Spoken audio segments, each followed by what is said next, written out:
syarr. Beriman dengan qada keputusan Allah Ta'ala, baik atau buruk dah siap. Bukan benda dia datang kenian. Benda yang berlaku ni bukan datang kenian. Benda yang berlaku ni penterjemahan benda yang dah siap. Benda dah siap terjemah satu tuan keluar.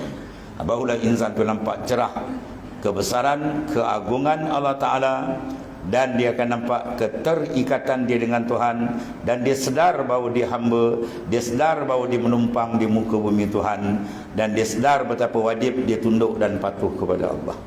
Kalau dia pandang tu, kalau dia terlupa ketuhanan Allah yang mentaksis pada azal, akhirnya nampak dia, ini saya lah, kau siapa? Saya.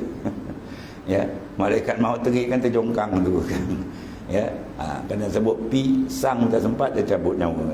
Ya, itu satu daripada benda yang mesti kita sedar dan kita pandang benda tu, syuhud, murakabahkan benda supaya terang kalbi insan dan jadi selamat kedudukan dia dengan Allah, dan jadi bersih kalbi dia, dan jadi bersih amalan dia, sehingga layak amal tu dibawa pindah ke akhirat. Sebab banyak amalan ni hebat-hebat tapi tak layak pindah, dia tolak. Dia Tuhan tolak sebab apa? Rosak dalam, penyakit dalam rosak, riya, ujub, takabur, ego. Sebab apa? Sebab dia tak pandang pada azan. Dia rasa dia buat tu dia. Habislah. Mula dia rasa dia besar diri, akhirnya terpacak sifat-sifat mazmumah dalam qalbi dia.